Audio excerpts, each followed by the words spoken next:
जिल्हा परभणी. गावाचं नाव सांगायचं आहे का? पूर्णा. गाव पूर्णा का? गाव पूर्णा, तालुका पूर्णा, जिल्हा परभणी येथून मी आलेले आहे. बरं. माझ्या मिस्टरांनी सर्वप्रथम इथे वारी केली आणि त्यांनी एक पारायण केलं. माईक जवळ घ्या. त्यानंतर मी सर्व पारायण केले, 11 पारायण केले. आमची ना आर्थिक परिस्थिती एक शून्य होती आणि त्या शून्यातून आज विश्व निर्माण झालेला आहे. आम्हाला म्हणजे 11 पारायणाचा खूप मोठा अनुभव आलेला आहे. जवळजवळ आम्ही 10 ते 15 एकर शेती घेतलेली आहे या 4-5 वर्षात. वाऱ्या काही शक्य झाल्या नाही कोरोना काळामुळे, पण मी सतत पारायण वगैरे करते, महाराजांची सेवा करते. असाच आशीर्वाद राहावा. आणि कशासाठी आला होता तुम्ही? म्हणजे परिस्थिती आमची शून्य होती, प्रगती होण्यासाठी. मालक आले का? हो आले. बोलवा ना. त्यांनी केलं वाऱ्या. बर ये ना.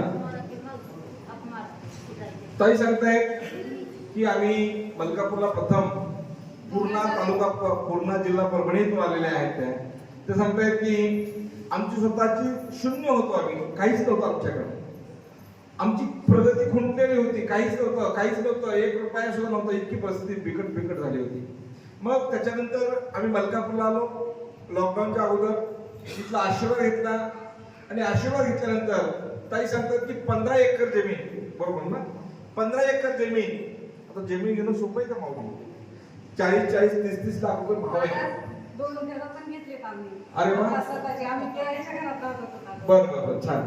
ताई सांगताय घर स्वतःची 2 बंगले बांधले आणि 15-20 एकर जमीन घेतली आहे. इथला आशीर्वाद घेतल्यानंतर महाराज इथं एवढी मोठी शक्ती आहे, एवढा मोठा शक्तीचा आशीर्वाद आहे. ते सांगतात 2 बंगले घेतले, 15 एकर जमीन घेतली. लॉकडाऊनच्या अगोदर जर पाहिलं असतं तुम्ही, प्रचंड गर्दी असायची, पण लॉकडाऊनमुळे कोणा त्यांना येता आलं नाही. वाऱ्या पूर्ण करा, 7 वाऱ्या पूर्ण करा, नाहीतर ते पुन्हा अजून दोघांनी करायचं. अजून एकदा करा ना, काय फरक पडायला. देवाला आलेलं काय बिघडतं का? तर त्या सांगतायत की आमचं इतकं छान झालंय की आमचं आता खूप खूप सुंदर चाललंय आणि अजूनही चांगलं होणार आहे. माझा आशीर्वाद आहे. टाळ्याच्या गजरामध्ये त्यांचे स्वागत करूया. धन्यवाद.